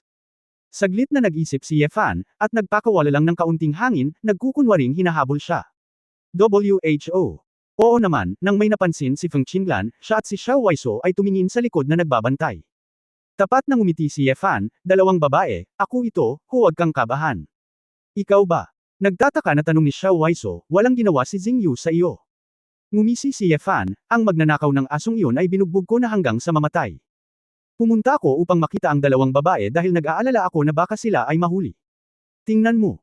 Sinabi ni Feng Qinglan na may kainahinala, itong malaking kapatid na lalaki, maglakas loob na tanungin kung sino ka. Bakit mo kami gustong iligtas? Ang pangalan ko ay Leng Xingchen, at ang aking asawa ay sinaktan ng Xingyu na iyon. Kamakailan lamang, ako ay nakalusot sa aking paglilinang, kaya naghiganti ako sa kanya. Nakita kong muntik ka ng mabuli sa kanya, gusto kitang tulungan. Naisip na ni Yefan ang mga linya. Nagkatinginan sina Feng Qinglan at Xiao Waiso, parehong nagpapakita ng simpatiya, at hinangaan din nila si Leng Xingchen bilang isang tao. Kung tutusin, ang paghihiganti sa kanyang asawa ay medyo nakakaantig. Hindi ko inasahan na ang pangalan ni Kuya Leng ay medyo maislan, sabi ni Xiao Waiso. Okay lang kami ngayon, Kuya Leng, pakiusap bumalik. Siguradong maghihiganti ang pamilya Exi sa iyo, mag-ingat ka. Kayong dalawang babae, dapat may hinahanap kayo ng Exi clan, kung hindi, isasama kita. Hindi ko talaga kayang makita kang nagdurusa tulad ng aking ginang, mukhang masigasig si Yefan. Ang dalawang babae na sina Feng at Xiao ay medyo sumakit ang ulo. Ang Leng Xingchen na ito ay masyadong mabait, at hindi niya alam kung paano siya linlangan. Biglang, ang hininga ng maraming practitioner ay nagmula sa likuran. Hindi. Darating ang mga humahabol na tropa.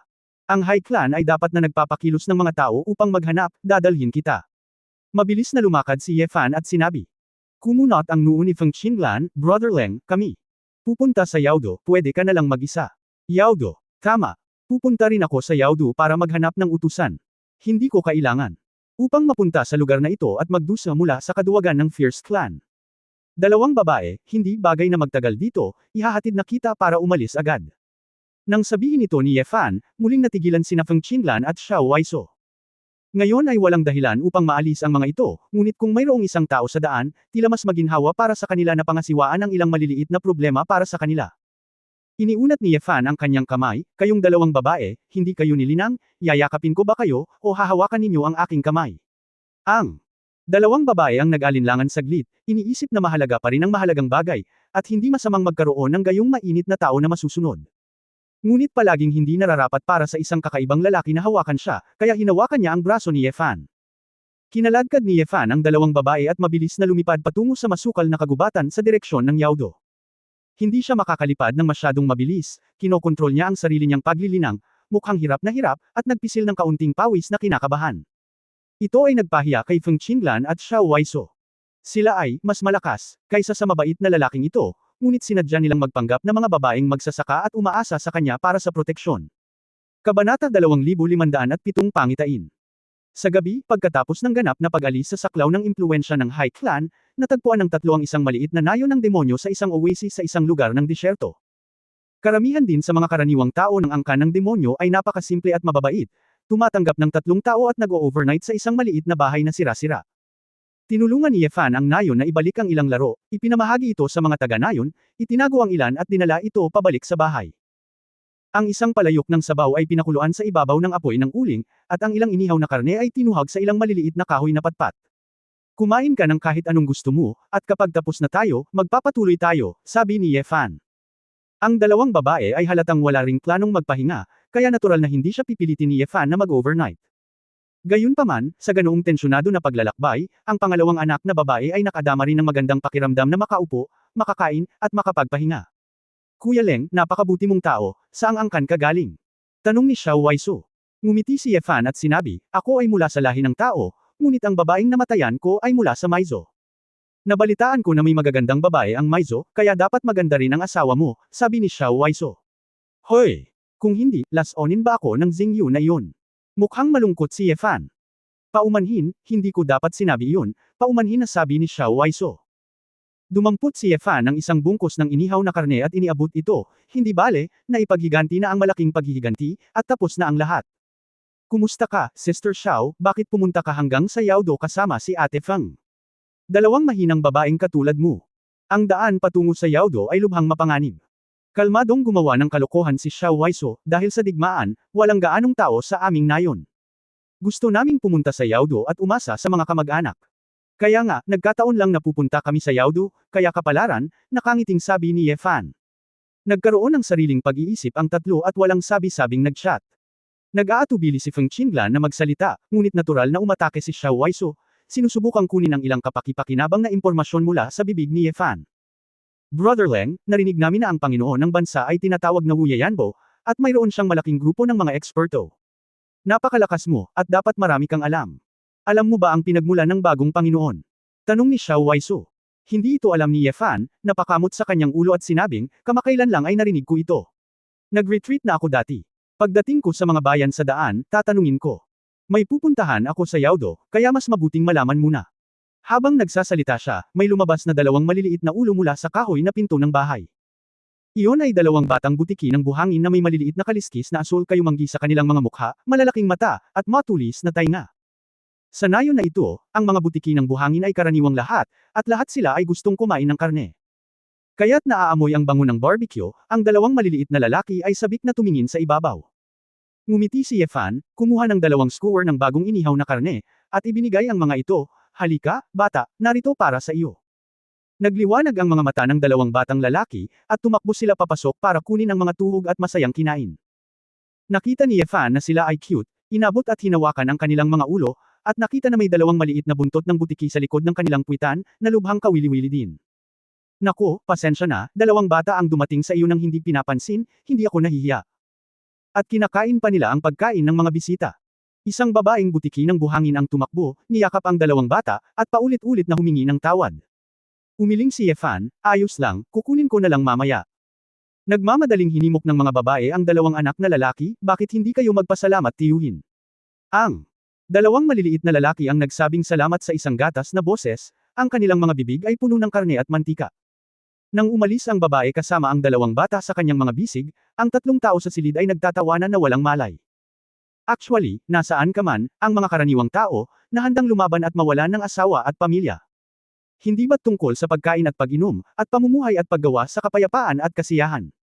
Ungol ni Ye Fan. Pinanood ni na Feng Qinglan at Xiao Waiso ang eksenang ito at nakaramdam sila ng mainit na pakiramdam, at tiningnan din nila ang mainit na pusong lalaking ito na may komplikadong mga mata. Kung medyo nag-iingat ako sa Leng Xingchen, na ito na lumitaw sa gitna ng kalsada noon, tuluyan ko nang binitawan ang aking bantay. Dahil hinding-hindi sila sasaktan ng taong may ganoong kainit na puso. Sa kasamaang palad, maraming tao sa Demon God Kingdom ang hindi katulad mo, Brother Leng, sabi ni Feng Qinglan sa unang pagkakataon pagkatapos makapasok sa bahay. Nilingon ni Ye Fan ang kanyang ulo at mapait na ngumiti. Walang paraan, hindi ako sapat na malakas, kung hindi, ako ang magiging Panginoon ng bansa, at hindi ko lalabanan si Dasheng. Habang nagsasalita siya, ang babaeng butiki ng buhangin na collies lang ay may dalang basket ng specialty meat. Gawin mo. Kinain ng bata ang iyong pagkain. Ito ay isang regalo sa pagbabalik. Kami mismo ang gumawa nito.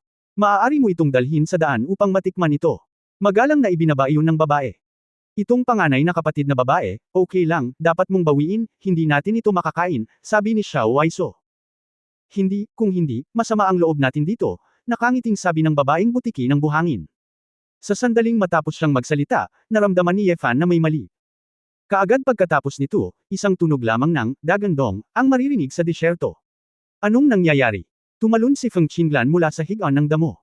Habang palapit ng palapit ang tunog, parang landslide, nagsimulang magpanik ang mga butiki ng buhangin sa nayon, at may mga hiyawan kung saan-saan. Sumimangot si Ye Fan at tumingin sa lupa, ito ang boses mula sa lupa. Biglaan. Ang tanging naririnig ko lang ay isang malakas na sigaw ng dagandong, at isang behemoth ang sumabog mula sa lupa ng oasis. Sa panahon ng lindol, ang lahat ay tumakbo palabas at nakita na ito ay naging isang malaking halimaw na mukhang eksaktong isda. 20 metro ang haba, 7 o 8 metro ang taas, na may ulo ng isda at bibig na puno ng matatalas na ngipin. Ang mga kaliskis na kulay pilak na kulay abo sa buong katawan ay parang mga talam, ang dalawang paa sa harapan ay malakas at makapangyarihan, at ang matutulis na mga kuko ay parang matalas na malalawak na espada. Hindi maganda. Nagulat si Ye Fan nang makitang ang lugar kung saan sumiklab ang halimaw ay nagkataon na nabasag ang isang silid. At sa bibig nito, nagkataong nakagat nito ang dalawang maliliit at malambot na figure. Yung dalawang batang lalaki. Masyadong mabilis ang lahat. Sa sandaling nakita ko ito, nilamon na ng halimaw ang dalawang maliliit na batang lalaki na napatay. Anak ko, ang napasigaw at nahimite ang babaeng butiki ng buhangin dahil sa stimulation. Natigilan din sina Feng Qinglan at Xiao Waiso, biglang namula ang kanilang mga mata, hindi na sila makapaghintay na umakyat at hiwain ang tiyan ng halimaw. Nakagalaw na si Ye Fan sa oras na ito, lumipad, direktang pinaandar ang duo Tianjanyuan, at sinampal ang tiyan ng halimaw. Bang! Matapos ang ritmo ng mga kaliskis sa katawan ng halimaw na hayop, talagang kinansela nito ang lahat ng lakas ng Ye Fan na patong-patong. Anong klaseng halimaw ito? Hindi pa nakarinig si Ye Fan ng ganoong halimaw. Sa sandaling ito, nahulog ang isang sagradong puwersa sa kalangitan. Nasa langit ako, at gusto mong hadlangan ang aking maliit na sanggol sa paghahanap. Isang lalaking nakasuot ng makulay at kakaibang lingkod, na may masamang anyo at may hawak na kakaibang mahabang tungkod, ang lumitaw sa itaas ng oasis. Nagulat si Ye Fan nang makita niya ito sa unang pagkakataon. Purple buhok. Ang taong ito. Taga-Arca ba ito? Hindi tama iyon, ang kaba ni Delia ay hindi bababa sa Chaos Realm, ang taong ito ay ang banal na espiritu. Hindi pinayagang mag-isip si Ye Fan, sinampal na ng Silver Scalefish Demon si Ye Fan ng isang paa. Siyempre, hindi napigilan ni Ye Fan ang parang talam na kuko, at iniwasan niya ito ng mabilis. Gayunpaman, walang magawa ang halimaw, at tila hindi ito interesadong habulin siya. Sa halip, inikat niya ang kanyang ulo at sumugod sa mga butiki ng buhangin. Nandito ito para maghanap ng pagkain, kumain ng mga tao. Kakaunti lang ang mga taga-baryo dito kahit nagtatayo ng mga pundasyon, karamihan sa kanila ay mga sibilyan, paano sila makakatakas? Nang makitang ang ilan pang mga lalaki at babae ay direktang lulunukin, ang nagliliyab na apoy ng Phoenix ay direktang naging mahabang letigo, na bumalot sa halimaw mula sa likuran. Umuungol, ang halimaw ay nasunog sa sakit at galit, at nang lumingon siya sa likod, si Xiao Waiso ang hindi nakatiis. Bastards, hindi sila pagkain. Si Xiao Waiso ay nagpakita ng galit kay Jin Yan. Malapit nang maghiwa-hiwalay si Ye Fan, ngunit nang malaman niyang si Xiao Waiso ang gumawa ng kanyang hakbang, hindi niya maiwasang matigilan. Takot bang ma-expose ang dalawang babaeng ito? Babae sa Phoenix. Kumunot ang noo ng lalaking may purple na buhok sa hangin, kawili-wili, sa pagkakaalam ko, walang angka ng Phoenix sa lupaing ito, tama ba? Parang isang especially iyan na ipinadala mula sa kabilang panig. Narinig ito ni Ye Fan, mas kumbinsido ako na ang taong ito ay hindi mula sa prehistoric world. Hindi kaya bumaba siya mula sa ibang arca. Mayroon bang higit sa isang kaban na dumating sa Hongwang? Kabanata 2508 mga kapintasan. Ayon kay Delia at iba pa, maraming kaban sa magulong kawalan, at sa harap ng ilang sibilisasyong malapit ng mapahamak, lahat sila ay nanaisin na manloob at matustusan ang mga ito. Kung iisipin ito sa ganitong paraan, mauunawaan na mayroong higit sa isang arka sa sinaunang panahong mundo. Sa pag-aakalang ang maulap na usok sa gabing alon ng Demon God Kingdom at ang mga eksperto na biglang lumitaw ay pawang mga survivor sa araw ng katapusan sa arka, kung gayon maraming bagay ang may katuturan. Sa kaharian lang ng langit, gusto mo bang pigilan ang aking maliit na sanggol? Ang ikan-away ng lalaking may kulay ubing buhok ang kanyang mahabang tungkod, at ang mga kaliskis ng halimaw na may pilak na kaliskis ay biglang naging pula. Ang apoy ng phoenix ni Xiao Waiso ay mabilis na hinihigop ng mga kaliskis nito, na nagiging sanhi ng pag-aapoy ng lahat ng kaliskis. Magsaya ka sa kanila, sabi ng lalaking may kulay ube na buhok na may masamang ngiti.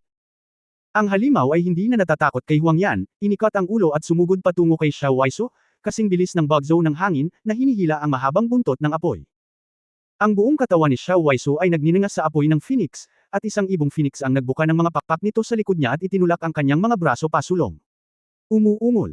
Ang nahadlangan ang galaw ng halimaw, ngunit ginamit pa rin nito ang kaliskis nito upang pilitin na i-absorb at iwaksi ang apoy ng phoenix, pasulong patungo sa Xiao Waiso. Anong klaseng halimaw ito? Kaya nitong dalhin ang iyong apoy ng phoenix na may kaliskis. Nagulat si Feng Qinglan. Walang pakialam si Ye Fan sa anumang bagay, at sumigaw sa mga butiki ng buhangin sa buong nayon, takbo. Takbo.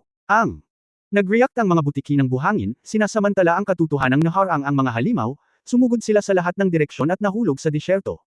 At tumakas. Lan, sorry. Hindi ko talaga mapigilan. Alam din ni Xiao Waiso na maaaring malantad silang dalawa sa pagkakataong ito. Nanlamig ang mga mata ni Feng Qinglan, na nakatitig sa lalaking may purple na buhok sa ere, okay lang. Basta papatayin mo sila, walang makakaalam. Pagkatapos magsalita, hindi na nagtago si Feng Qinglan, nagliyab ang apoy ng dragon sa buong katawan niya, at pumutok ang presyon ng Sacred Heart. Baliw na dragon blood she. Nakalugay ang mahabang buhok ng babae at naging pula ng dugo. Matapos mabahira ng Escarlate si Long Yan, muling tumaas ang presyon. Ang kalaban ay ang Holy Spirit Cultivation Base, kahit ano pa ang combat power. After all, nalampasan din ito ang 2 rank. Kahit na si Feng Qinglan ay may basbas ng 5-clawed Golden Dragon Bloodline, malamang na siya ay dahado, kaya hindi siya nagdalawang isip sa simula at binuksan ang kanyang firepower. Suso, ipaubaya mo sa iyo ang halimaw na ito, itatago ko ang lalaking iyon. Sabi ni Feng Qinglan. Tumango si Xiao Waiso, mag-ingat ka. Walang oras ang lalaking may purple na buhok sa ere para alagaan ang mga tumatakas na butiki ng buhangin, nagniningning na ang kanyang mga mata. Gusto ko lang pakainin ng casual ang aking munting sanggol, ngunit hindi ko inaasahan na may mga delicacy na ihahatid sa aking pintuan. Ang 5 Clawed Golden Dragon at ang Phoenix Girl, ito ay isang malaking supplement. Haha. Bumangon si Feng Qinglan sa sandaling ito, sa unang hampas, sinuntok niya ng Dragon Fist ang lalaking may purple na buhok. Ang Long Yan ay parang martilyo ng pagkubkob, at umuungal ang dragon. Ngunit ang lalaking may kulay ubing buhok ay nakahanda ng husto, at ikan-away niya ang kanyang tungkod, at isang bughaw puting liwanag na bilog ang biglang lumitaw sa kanyang harapan. Isang malabong asul na lumilipad na hugis dragon na halimaw ang biglang summon palabas ng bilog. Nakita ko ang katawan ng lumilipad na dragon na mahigit 10 metro ang haba, na natatakpan ng maitim na asul na kaliskis, 2 sungay sa ulo nito, at isang lapad ng pakpak na mahigit 30 metro ng mga pakpak na laman. Sa sandaling ipatawag ito, ibinuka nito ang bibig at bumantong hininga ng hamog na nagyelo, at isang bagyong napakababa ang temperatura ang bumalat dito, pinipigilan ang pag-atake ni Feng Qinglan, at direktang pinipilit pabalik si Feng Qinglan. Haha, hindi ako abala, hahayaan kong makipaglaro sa iyo ang mga maliliit kong sinta ngayon. Muling iwinagayway ng lalaking may kulay ube ang kanyang tungkod, at muling lumitaw ang isang bilog ng liwanag, at sa pagkakataong ito ay lumabas ang 2 translucent na itim na mabangis na dagandong. Multo. Tulad ng 2 pares ng mga kalansay, ang mga bagzo ng madilim na hangin ay ibinubuga sa hangin, at ang kapangyarihan ng kaguluhan ng pagkabulok at kamatayan ay nagpapakita ng kanilang lakas. Biglang lumitaw si Feng Qinglan sa harap ng lumilipad na dragon, at 2 skeleton ghost ang natrap sa lugar. Noon lamang napagtanto ni Ye Fan na ang taong ito ay espesyal na pinalaki ang mga halimaw at hayop na ito, katulad ng isang cultivator ng isang summoner. Kung walang aksidente, hindi malakas ang sariling kakayahan sa pakikipaglaban ng ganitong uri ng tao. Tulad ng Beast Saint Breton sa Paraiso ng Paraiso, higit na umaasa siya sa sarili niyang mga halimaw para lumaban, at ang Diyos ay mas mahina kaysa sa karaniwang banal na espiritu. Gayunpaman, kung hindi makalusot si Feng Qinglan sa mga pag-atake ng mga tinatawag na nilalang na ito, walang pagkakataong manalo. Kuya Leng, sorry nagsinungaling ako sa'yo. Bilasan mo tumakbo ka. Sinampal ni Xiao Waiso ang lupa gamit ang isang palad sa oras na ito, at isang dosenang apoy ng phoenix ang sumambulat mula sa buhangin. Bagamat natama ng haligi ng apoy ang halimaw na ulo ng isda, buo pa rin ang kaliskis nito. Pagkalapag, nagpatuloy ito sa pag-charge patungo sa Xiao Waiso. Natural, hindi basta-basta makakaalis si Ye Fan, ngunit kung gagamit siya ng sobrang lakas, maghahinala ang dalawang babae. Ipaalam kay Feng Qinglan na siya iyon, at tinatayang lalalim muli ang hindi pagkakaunawaan, sa pag-aakalang pinaglalaroan niya siya. Kaya't si Dai ay nagsabing nakakatakot, ako, si Leng Xingchen, ay sakam sa buhay at takot sa kamatayan. Sister Xiao, tutulungan kita. Huwag kang pumunta dito. Hindi ikaw ang kalaban ng halimaw na iyon. Naantig si Xiao Waiso, ngunit labis na pananghinaan ng loob. Sa sandaling ito, hawak ni Ye Fan ang isang ordinaryong itim na bakal na espada sa kanyang kamay, at lumipat patungo sa likod ng halimaw na ulo ng isda. Sister Xiao, sinaktan mo. May paraan ako. Si Xiao Waiso ay walang masyadong pakialam sa sandaling ito, ang halimaw na ulo ng isda ay hindi natatakot sa kanyang apoy ng phoenix, at biglang umatake gamit ang isang pares ng mga kuko. Maaliwalas ang langit at muling lumalaban ang hangin, at imposibleng makatakas siya sa sandaling ito. Nang makitang sinabi ng magiliw na, Leng Xingchen, na mayroong paraan, maaari lamang siyang maging isang buhay na doktor ng kabayo, na patuloy na umaatake upang maakit ang atensyon ng halimaw na ulo ng isda. Hindi nang ahas si Ye Fan na gumamit ng disintegration o sword intent sa sandaling ito, ngunit sa kabutihang palad ay kamangha-mangha din ang kanyang physical fitness. Kung ito ay isang normal na heaven-snatching realm, magiging mahirap na makalapit sa halimaw na ito. Una, kung wala ang bilis at lakas na ito, at pangalawa, ang apoy ng phoenix na nag-aapoy sa buong katawan niya ay hindi matiis. Pero kaya ni Ye Fan. Tiniis niya ang mataas na temperatura, umikot sa likod ng puwita ng halimaw na hayop, at sinampahan ng lunge. Kinuha niya ang pinaka-primitive na kasanayan sa pakikipaglaban, dumulas patagilid, tumawid sa buhangin, at pumasok sa tiyan ng halimaw na ulo ng isda. Hanggat hindi pisyo na parang malagkit na bola ng bigas na nakakalabas-masok lang, kahit anong golden armor at armor, kailangan mong hilahin pagkatapos kainin. Dahil gusto mong hilahin, laging may pinto. Matapos agad na mahuli ni Ye Fan ang kapintasan, sinaksak niya ito gamit ang isang espada. Ay! Ang orihinal na mabangis na halimaw na ulo ng isda ay naging kakaibang hiyaw. Naramdaman na lamang ni Ye Fan na pumasok ang espada, at hinalo niya ito ng masigla, napunit ang sugat ng malawak. Kaagad, isang tumpok ng mabahong bagay ang lumipad palabas. Nagmamadali siyang gumulong-gulong at lumabas mula sa ilalim ng tiyan ng halimaw. Natigilan si Xiao Waiso, paano kayang atakihin ng sinuman ang mga halimaw sa ganoong, kahangahangang, paraan. Bagamat sinasabing kapansin-pansin ang epekto, ngunit hindi ito maisip ng karamihan. Ang kasuklam-suklam na pag-atake na ito ay ginawang hindi pinansin ni Xiao Waiso ang bilis at tibay ni Ye Fan. Sister Xiao, sunugin mo. Si Ye Fan, na hindi pinapansin ang baho sa kanyang katawan, malakas na paalala. Nang marinig ito ni Xiao Waiso, mabilis niyang pinakawala ng Phoenix Fire Pillar ng buong lakas. Boom boom boom. Gitling. Patuloy na binomba ang mga haligi ng apoy ng Phoenix sa paraang malakarpat, gaano man kagaspang at kapal ang halimaw na halimaw, at kung paano ito iiwasan, ang sugat na naputol ng espada ay sa wakas ay nag-alam.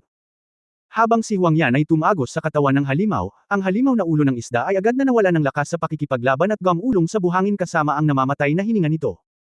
Naging asol ang kulay lila na lalaki sa langit. Hindi niya akalain na ang isang lalaki mula sa kataas-taasang langit ay seryosong sasaktan ang kanyang sanggol sa ganoong vulgar na paraan. Kabanata 2509 na mabangis. Walang dahilan. Walang dahilan. Sobrang bastos. My little baby. Bumalik ka kaagad. Sa sandaling binato ng lalaki ang spell, lumitaw ang isang bughaw puting liwanag na bilog sa lupa, at pagkatapos na palibutan ang halimaw na ulo ng isda, agad itong nawala. Sumimangot si Ye Fan, kung maibabalik ng bagay na ito ang nasugatan na tawag, ito ay walang katapusan. Dapat siyang katayin sa lalong madaling panahon. Kung hiwa-hiwalayin mo ang unang layer at gamitin ang walang kapantay na layunin ng espada, tinatansya na maaari mong agad na patayin ang taong ito. Ngunit, tiyak na malalantad ito, at magiging mahirap na protektahan ang pangalawang anak na babae ni Feng Qinglan. Bukod dito, kung ang layunin ng espada sa antas ng emperador ay malik, kung may makakaalam ng angkan ng demonyo, ipapaalam nito sa kaharian ng Diyos ng demonyo na ang Diyos ng espada ay wala sa kontinente ng prehistoric. Magbibigay ito ng maraming tao, ngunit maaari nilang samantalahin ang pagkakataong gumawa ng isang bagay sa mga tao sa Great Desolate Continent. Lalo na ngayon, ito ay kilala na sa ilalim ng premise na higit sa isang arka ay maaaring dumating, mayroong masyadong maraming mga nakatagong panganib. Ang usapin ng kanyang pagiging nasa Demon God Kingdom ay hindi isang huling paraan at hindi dapat ailik. Ang pinakamahusay na paraan ay dapat na ilihis ang mga tawag na iyon at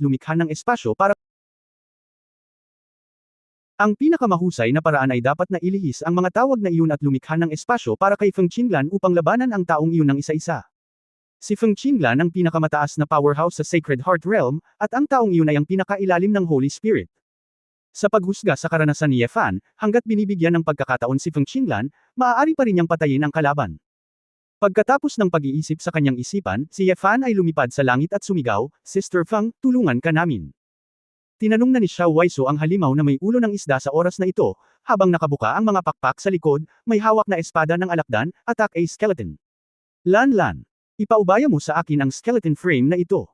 Bagamat hindi pa nararating ni Xiao Waisu ang banal na kaharian, ngunit sa tulong ng pulang lotus na nasusunog na dugo at muling pagsilang mula sa abo, halos hindi niya kayang harapin ang isang anino ng kalansay. Pinili ni Ye Fan ang malabong asol na lumilipad na dragon. Ang mga kalansay na nabuo ng kanyang magulong enerhiya ay tiyak na matutuklasan, at ang kanyang paglilinang ay higit pa sa langit. Ngunit para harapin ang ganitong uri ng halimaw na laman at dugo, kung gagamitin niya ang kanyang kakayahan sa pakikipaglaban, kaya niyang lumaban. Tingnan mo ang galaw. Si Ye Fan ay tumingin ng walang ingat at sumugod patungo sa lumilipad na dragon. Gusto ng lalaking may purple na buhok na ihagis ang isang asul-puting magulong power light ball, ngunit nalaman niyang hindi niya ito mapuntirya. Ang tila walang ingat na ruta ng pag-atake ni Ye Fan ay aktwal na ginamit ang lumilipad na dragon bilang isang meat shield. Bumantong hininga si Fei Long at pinilit si Feng Qinglan pabalik, at ibinagsak ang isang paa kay Ye Fan. Ang bilis ng reaksyon at mga kasanayan sa paggalaw ni Ye Fan ay hindi maihahambing sa mga ordinaryong kaitaasan. Mabilis siyang umiwas, tinapakan ang mga pakpak ng lumilipad na dragon, at lumapit sa likuran nito. Sinaksak ni Ye Fan ang likod ng dragon gamit ang isang espada, ngunit nalaman niyang hindi niya kayang tumagos sa matitigas na kaliskis. Isang malamig na agos ang pinakawalan mula sa lumilipad na dragon, na napapalibutan ng isang masa ng yelo at nyebe, na direktang pumutok. Boom! Isang frost shock wave na pinakawalan ng lumilipad na dragon ang sinubukang patalbogan si Ye Fan sa likod nito. Ngunit ang balat ni Ye Fan ay makapal at mataba, at hindi siya natatakot sa puwersang ito. Tinusok niya ng espada ang laman ng mga pakpak ng dragon, at ang buong katawan niya ay nakabitin sa mga pakpak. Malungkot na sumigaw si Fei Long, ipinapakpak ng husto ang kanyang mga pakpak, upang ibagsak si Ye Fan. Ibinaba niya ang kanyang ulo at bumantong hininga kay Ye Fan, ngunit tumalikod si Ye Fan at iniwasan ito. Nang makita na ang pinakamahirap na lumilipad na dragon at isang kalansay ay kinaladkad ni Ye Fan at Xiao Waisu, mayroon na lamang isang kalansay at isang may kulay ubing buhok na lalaking Diyos na natitira sa harap ni Feng Qinglan. Dahil alam na bihira ang pagkakataon, ginagamit ni Feng Qinglan ang kanyang mga pakpak ng dragon upang mapabilis at lumipad patungo sa lalaking may kulay ube na buhok. Ngunit ang multo ng kalansay ay mabilis na hamarang sa kanyang harapan, at ang kapangyarihan ng kamatayan at kaguluhan ay naging libo-libong kadena na bakal, na nakabalot sa simoy ng hangin. Mere Sacred Heart, nanliligaw lang sa kamatayan. Walang takot ang lalaking may kulay ube na buhok at muling ikinaway ang kanyang tungkod, at muling lumitaw ang isang asul-puting liwanag na bilog. Malinaw, maaari siyang magpatawag ng higit pang mga halimaw upang labanan. Alam ni Feng Qinglan na kung hihintayin niya siyang magpatawag ng mas maraming halimaw, mawawala sa kanila ang lahat ng kanilang mga nagawa, at ang sandaling ito ay tiyak na desperado. Nakaharap sa multo ng kalansay na humaharang sa kanyang harapan, siya ay kinastrat ng walang tigil. Ang dragon ay nagniningay sa buong katawan ay mabilis na nagdulot ng marahas na kulog at kidlat. Breaking the Sky and Flying Thunder.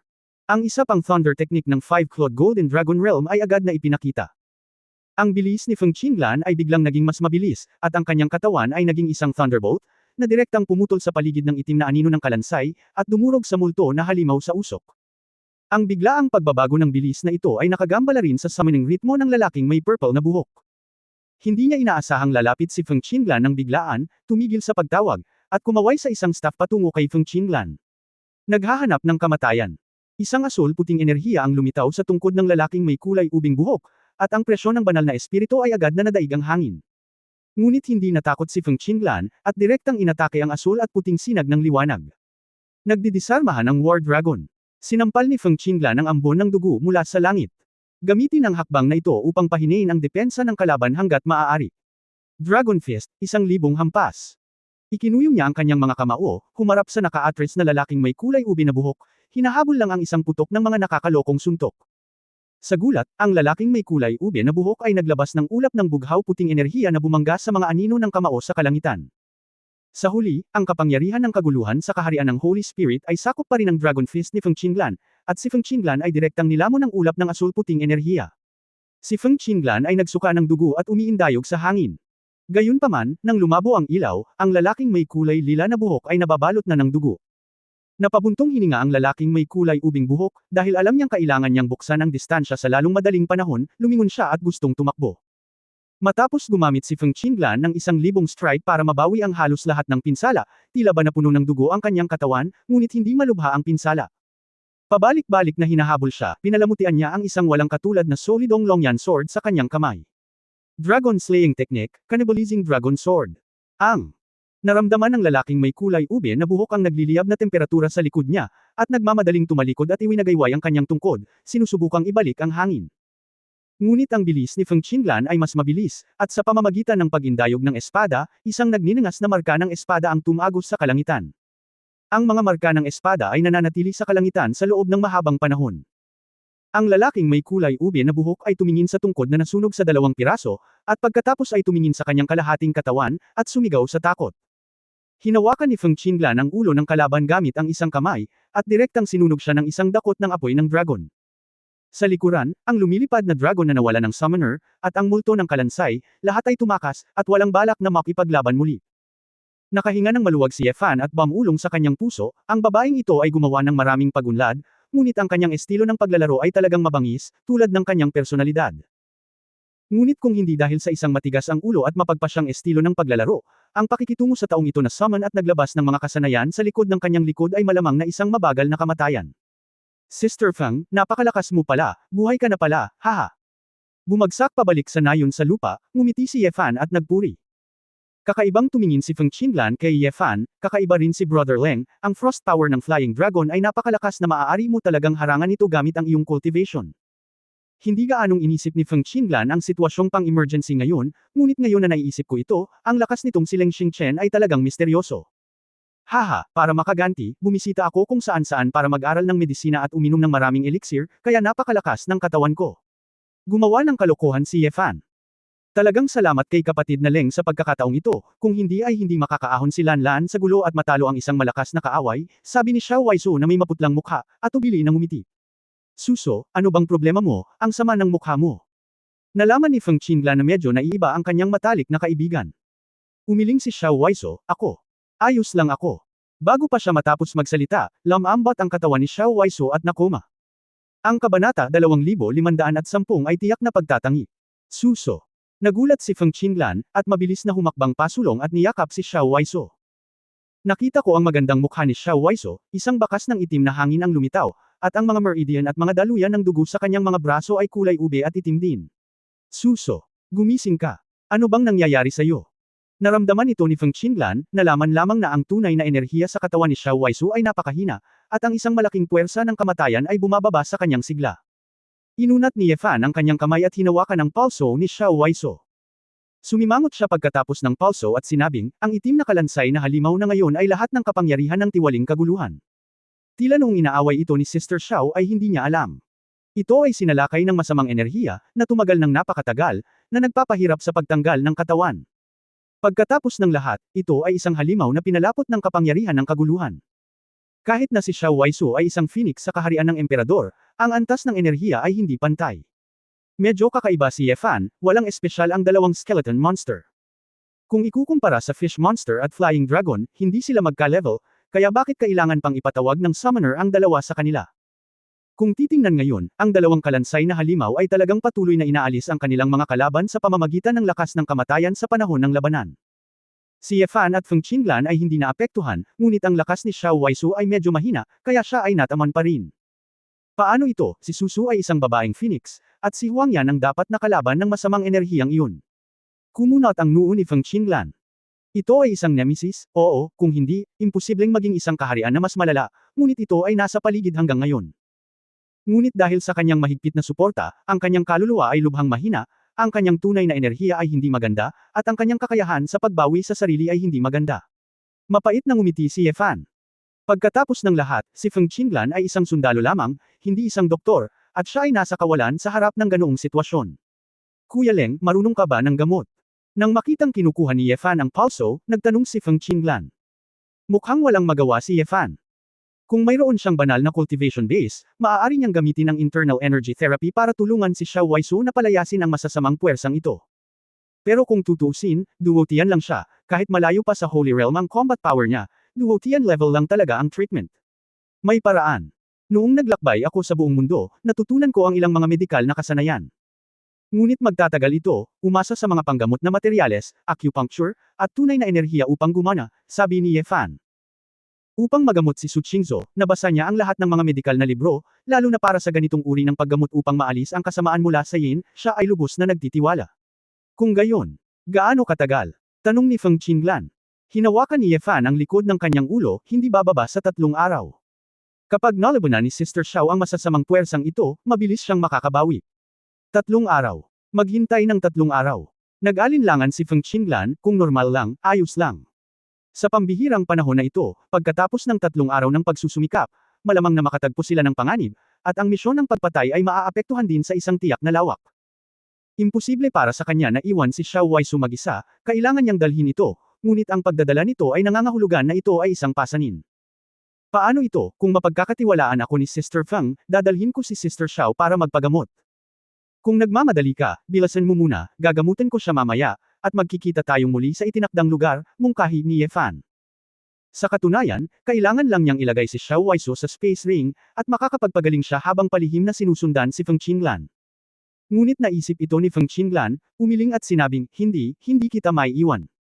Kung hindi para kay Kuya Leng, tinulungan mo kami, baka dito na tayong lahat ilibing.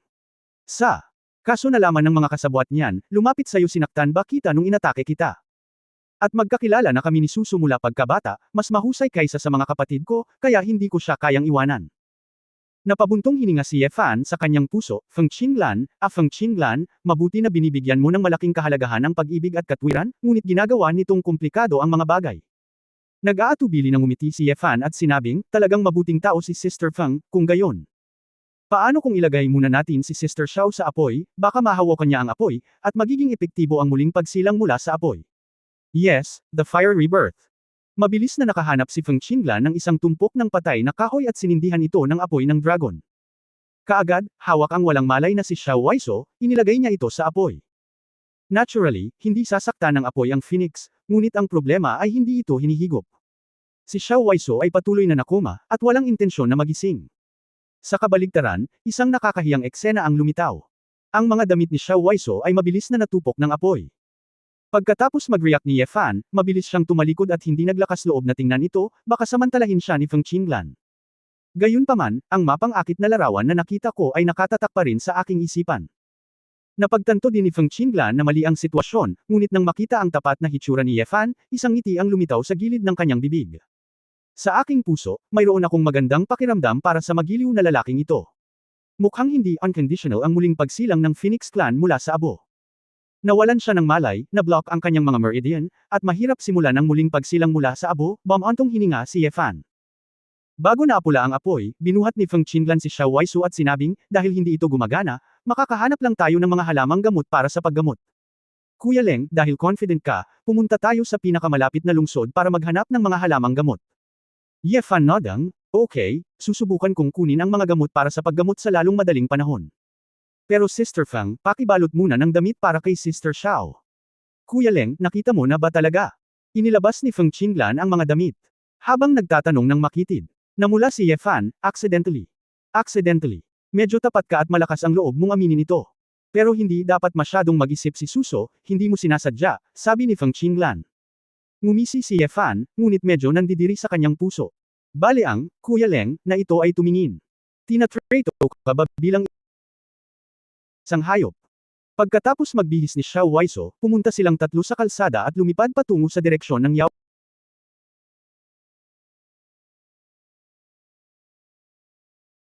Yaodo. Kuya Leng, ayaw mong malaman, ano ang gagawin natin kapag tinago natin ang ating pagkakakilanlan. Kaina-hinalang tanong ni Feng Qinglan sa gitna ng kalsada. Hoy! Sinong walang sekreto? Isa akong carefree na tao, bakit ang dami kong tanong? Since I have a relationship with the two big sisters and just happened on the way, sabay tayo, para maasikaso natin sila diba? Tumawa si Ye Fan. Bahagyang ngumiti si Feng Qinglan.